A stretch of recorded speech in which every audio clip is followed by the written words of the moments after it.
Hello everyone, welcome back to my channel Tutor Raman, and today we are going to discuss explanation of bail. इस lecture में हम देखने की कोशिश करेंगे कि बेल एक्चुअली होता क्या है और जमानत इसको हम हिंदी में कहते हैं, और बेल के अंदर क्या राइट्स हैं लोगों के, कौन से लोग बेल ले सकते हैं, लाइक उसको बेल ग्रांट हो सकता है और किस लोगों को बेल नहीं मिल सकता है। इन सभी चीज़ों को हम देखने की कोशिश करेंगे और बेल किस के अंदर जो राइट्स वगैरह हैं या फिर जो आर्टिकल्स वगैरह डिस्कस किए गए हैं उसको भी हम देखने की कोशिश करेंगे। तो लेट्स बिगिन। तो what is bail? Bail is conditional release of a arrested person with the promise to appear in court when required. Basically एक कंडीशनल रिलीज है किसी भी अरेस्टेड पर्सन का। अगर किसी पर्सन को कंडीशनली छोड़ा जाता है जस्ट बिकॉज कि वो प्रॉमिस कर रहा है कि वो कोर्ट में अपीयर होगा, बाकी के जब भी उसकी रिक्वायरमेंट होगी तब वो कोर्ट के अंदर मौजूद रहेगा, तब उसको छोड़ा जा सकता है। तो बेसिकली एक कंडीशनल रिलीज है। The code of criminal procedure 1973 जो है, सीआरपीसी 1973, ये कैटेगराइज करता है into bailable and non bailable, कि बेल किस केस में मिल सकते हैं, किस केस में नहीं मिल सकते हैं, और कौन से ऑफेंसेस बेलेबल ऑफेंसेस है, कौन से ऑफेंसेस नॉन बेलेबल है। ठीक है, कौन से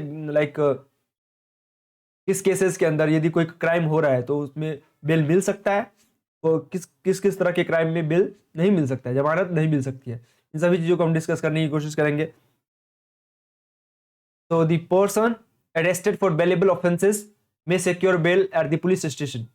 ठीक है, कोई पर्सन अगर बेलेबल ऑफेंसेस के अंदर अरेस्ट किया गया है तो उसको वो पुलिस स्टेशन के अंदर ही अपना बेल उसको ग्रांट हो सकता है। ठीक है, अगर कोई पर्सन कोई छोटा मोटा क्राइम कर रखा उसने तो उसको पुलिस स्टेशन के अंदर ही बेल मिल सकता है after signing the sureties. And those who fail to secure bail, that person is legally required to be produced in court within a period of 24 hours as mandated in article 22। ठीक है, लेकिन जिस इंसान को police station के अंदर bell नहीं मिलती है उस इंसान को के पास राइट है कि वो के अंदर 24 आवर्स के विदिन को कोर्ट के अंदर प्रोड्यूस किया जाए। राइट, तो आर्टिकल 22 ये गारंटी कर देता है हम सभी इंडियंस को कि we should be produced in the court within 24 hours if we are getting arrested. ठीक है,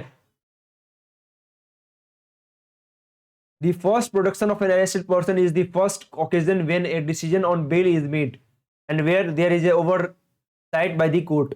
जो पहली पेशी होती है अरेस्टेड पर्सन की, ठीक है, उसके आधार पर जो पहली पेशी के अंदर मजिस्ट्रेट बेल के ऊपर डिसीजन देता है कि इसको बेल मिलना चाहिए या नहीं मिलना चाहिए, और इसके बाद कोर्ट की पूरी नजर उस पूरे केसेस के ऊपर होती है, उस पर्सन के ऊपर होती है।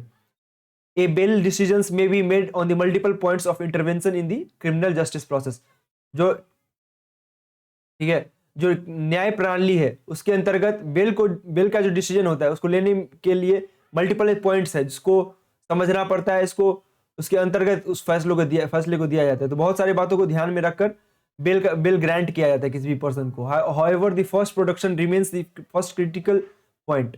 लेकिन जो पहली पेशी होती है वो बहुत ही क्रिटिकल पॉइंट होती है किसी भी पर्सन को बेल मिलेगा या नहीं मिलेगा इस बात को डिटरमाइन करने में। ठीक है, और उस फर्स्ट पेशी के बाद क्राइम कंट्रोल मैशनरी जो है, जो भी पुलिस है या फिर दूसरे कोई एजेंसी है, जांच एजेंसी है, ये बहुत ही सजग हो जाती है इस पूरे केस को लेकर कि अगर कोई ऐसा इशू होता है तो उसको वो हैंडल करने के लिए तैयार रहती है, चाहे वो पुलिस हो या चाहे वो कोई अदर एजेंसीज हो। तो पूरे केसेस के अंदर पहला जो प्रोडक्शन होता है उस पर्सन का मजिस्ट्रेट के सामने, उसके बाद सभी लोग अलर्ट हो जाते हैं।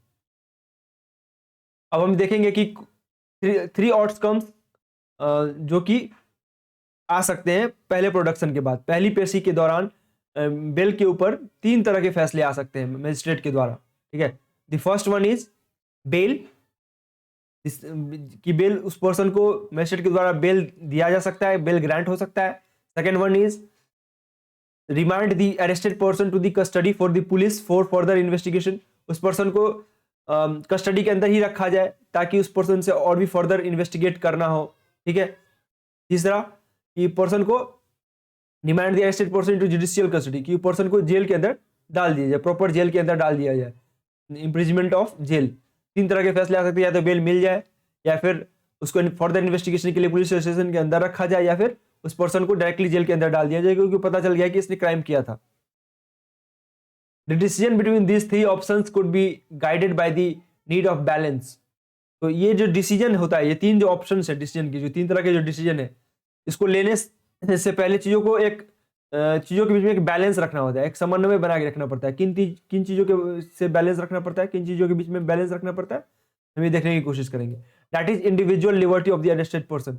वो जो पर्सन है, अरेस्ट किया गया पर्सन है, उसकी इंडिविजुअल लिबर्टी वायलेट नहीं हो रही है, वो कहीं से भी उसके लिबर्टी को कर्टेल नहीं किया जा रहा है, वो अपना लॉयर अपॉइंट कर सकता है, वो अपने लोगों से बात कर सकता है, तो उसकी एक लिबर्टी जो है डिफाइन की गई है, वो लिबर्टी उसके पास रहेगी। ठीक है, पेंडिंग इन्वेस्टिगेशन और ट्रायल, इस बात पे भी डिपेंड करेगा वो ऑप्शन की जो इन्वेस्टिगेशन या ट्रायल है वो पेंडिंग है या नहीं। जो इन्वेस्टिगेशन या फिर ट्रायल उस केसेस के अंदर होना है वो पेंडिंग है या फिर नहीं है, तो इस बात पे भी निर्भर करेगा। And the third one is crime control concentration, कि भाई इस पर्सन को बेल ग्रांट करने के बाद कोई क्राइम हो सकता है क्या सोसाइटी में, कोई रिस्क है क्या, फाइट रिस्क, या फिर ये पर्सन बाहर जाकर कोई इन्वेस्टिगेशन प्रोसेस में इंटरफेयर तो नहीं करेगा, या फिर इस पर्सन के बाहर होने से सोसाइटी में कोई थ्रेट तो नहीं है। तो इन सब चीजों के बेसिस पे ये जज किया जाता है। लाइक जो मजिस्ट्रेट है वो बेल ग्रांट करते हैं, उनको सब कुछ सेफ लगता है, फिर तभी जाकर वो बेल को ग्रांट करते हैं। Indian law stresses the principle of presumption of innocence. Indian law में ऐसा स्ट्रेस किया गया है कि हमारे यहाँ doctrine of presumption of innocence है, मतलब जब तक कोई पर्सन का क्राइम जो है या फिर जो ऑफेंस है वो कन्विक्ट नहीं किया गया, तब तक उस पर्सन को इनोसेंट की तरह ट्रीट किया जाएगा। ठीक है, उसको इक्वली दूसरे लोगों की तरह ट्रीट किया जाएगा, उसको उससे पहले पनिश नहीं किया जाएगा। इंडियन लॉ जो है वो doctrine of presumption of innocence के बेसिस पर चलती है। The principle embodies freedom of arbitrary detention and serves as a bulwark against the punishment before conviction. ठीक है, तो ये जो प्रिंसिपल है ये बहुत इंपॉर्टेंट होता है, क्योंकि ये हम मनमानी तरीके से जो डिटेंशन है, गिरफ्तारी जो है, उससे हमें बचाता है। और सोचो अगर कल के डेट में कोई गवर्नमेंट या कोई दूसरी एजेंसी या कुछ लोग हमें फंसाने के लिए हमें अरेस्ट करवा देते हैं, तो भाई मुझे राइट देना होगा कि मैं अपनी बात को रख सकूं कोर्ट के अंदर। ठीक है, मुझे गलत प्रूव करना पड़ेगा, तभी जाके मुझे वो जेल में डाल सकते हैं लंबे समय तक के लिए।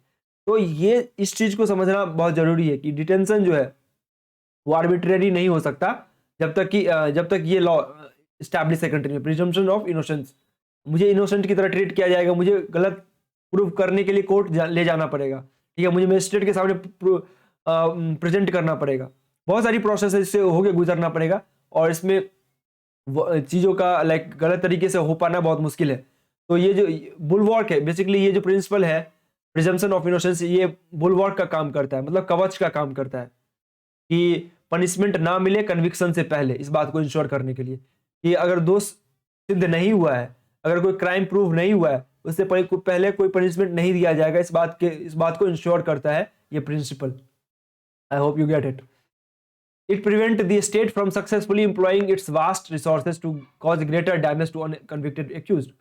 और हाँ, कई केसेस में गवर्नमेंट क्या करती है, दूसरे लोगों को फंसाने की कोशिश करती है जो उसके अगेंस्ट है, तो उन लोगों को भी बचाने का काम ये करता है, क्योंकि कहीं ना कहीं अगर उस पर्सन को जेल या कहीं पे डालना है तो उसको प्रूव करना पड़ेगा कि ये पर्सन गलत कैसे है। कन्विक्शन के उस पर्सन को जेल में नहीं डाल सकते, ठीक है, अनकन्विक्टेड पर्सन को। तो इसे पहले कन्विक्शन उसे पहले सिद्ध करना होगा कि ये पर्सन ने गलत काम किया है, तभी जाके उसको जेल में डाल सकते हैं। तो ये हमें बेसिकली बचाता है बहुत सारी चीज़ों से, डिटेंशन जो है, गलत तरीके से गिरफ्तारी से आम लोगों को या फिर जो लोग सरकार के खिलाफ या किसी भी लोगों के खिलाफ बोल रहे हैं उन्हें बचाता है। ठीक है, while considering bail applications of the accused, court are required to balance consideration of personal liberty and public interest. Bail को ग्रांट करते समय, ठीक है, कोर्ट को इस बात का भी ध्यान रखना पड़ता है कि जो पर्सनल लिबर्टी है और जो पब्लिक इंटरेस्ट है उसके बीच में एक बैलेंस बना रहे। पब्लिक इंटरेस्ट वायलेट ना हो, अगर इस पर्सन को बेल मिले तो फिर पब्लिक इंटरेस्ट भी वायलेट ना हो, और एट द सेम टाइम उस पर्सन का लिबर्टी भी कर्टेल ना किया जाए, उसको भी अधिकार दिया जाए कि अपनी बात को कह सके लॉयर के थ्रू। ठीक है, अपनी या फिर वो यदि बेल पर बाहर आ सकता है तो उसे आने दिया जाए, तो अगर उससे कोई खतरा नहीं हो तो दोनों चीज के बीच में एक बैलेंस बना होना चाहिए। इस बात को इंश्योर करना कोर्ट का काम होता है। तो दिल्ली कोर्ट का जो रूलिंग है, that law does not permit any differentiation between Indian national and foreign citizens in the matter of granting bail. कि इंडियन भारत का जो कानून है, ये भारत के नागरिक और विदेश के नागरिक जो है उनके बीच में कोई डिफरेंशिएशन या डिस्क्रिमिनेशन नहीं करेगा बेल को ग्रांट करने के मामले में। अगर कोई पर्सन बेल डिजर्व करता है, नो मैटर कि वो फॉरेन नेशनल ही है या फिर फॉरेन कंट्री का है, उसे बेल दिया जाना चाहिए। What is permissible is that considering the fact and the circumstances of each case, court can impose different conditions which are necessary to ensure that the accused will available in facing the trial। हाँ, वो कोई ऐसा काम ना करे, कोई discrimination ना करे, लेकिन कोर्ट का ये काम है कि वो इंश्योर कर सके कि एक्यूज पर्सन, ठीक है, कोर्ट के अंदर अवेलेबल रहेगा जब भी उसकी जरूरत होगी। तो ट्रायल के दौरान, इन्वेस्टिगेशन का दौरान वो पर्सन, एक्यूज पर्सन कोर्ट में प्रेजेंट रहेगा। अगर ये बात इंश्योर करती है कोर्ट, तो उसको बेल दिया जा सकता है। बेल इसी आधार पर तो दिया जाता है कि वो पर्सन आगे के ट्रायल में जो प्रोसेस उसमें साथ देगा, ठीक है, उसमें उसके अंदर इन्वॉल्व रहेगा, अवेलेबल रहेगा। It can not be said that an accuse will not be granted bail because he is foreign national. और इस बात के लिए कि जस्ट बिकॉज वो फॉरेन नेशनल है, उसको बेल देने से कोई मना नहीं कर सकता है।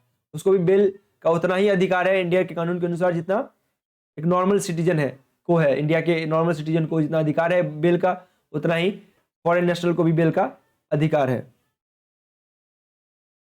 सीआरपीसी 1973 के अनुसार ये बेलेबल लाइक उसको बेल को डिफाइन तो नहीं किया गया, लेकिन बेलेबल ऑफेंस को और नॉन बेलेबल ऑफेंस को डिफाइन किया गया। मतलब कि कौन से ऑफेंसेस बेलेबल ऑफेंसेस के अंदर आते हैं, कौन से ऑफेंसेस नॉन बेलेबल ऑफेंसेस के अंदर आते हैं। तो अगर ये डिफाइन हो गया तो बेसिकली इनडायरेक्टली बेल डिफाइन ही तो हो गया। अगर जो हमें ये पता है कि किस क्राइम को बेलेबल ऑफेंसेस के अंदर रखा गया है, तो अगर वो क्राइम कमिट करेगा वो पर्सन, तो उसको बेल दिया जा सकता है। अगर हमें ये पता है कि जो क्राइम किया गया है वो नॉन बेलेबल ऑफेंस है, इसमें बेल नहीं दिया जा सकता है, तो उसको ऑफेंस लाइक बेल नहीं दिया जाएगा in most of the cases. तो बस सीआरपीसी 1973 के अंदर ये इंक्लूडेड है और इस सभी चीजों को डिस्कस किया गया है सेक्शन 2A के जो कोड का जो सेक्शन 2A है, सेक्शन 2 पार्ट A, ठीक है, उसके अंदर ये डिस्कस किया गया। तो that's it for today and I hope you will understand this whole lecture. And I had also discussed the other topics like FIR, bail, right of an arrested person, and other related videos. So you can check it out on my YouTube channel. And if you really like this video, please like, share, and subscribe. Thank you.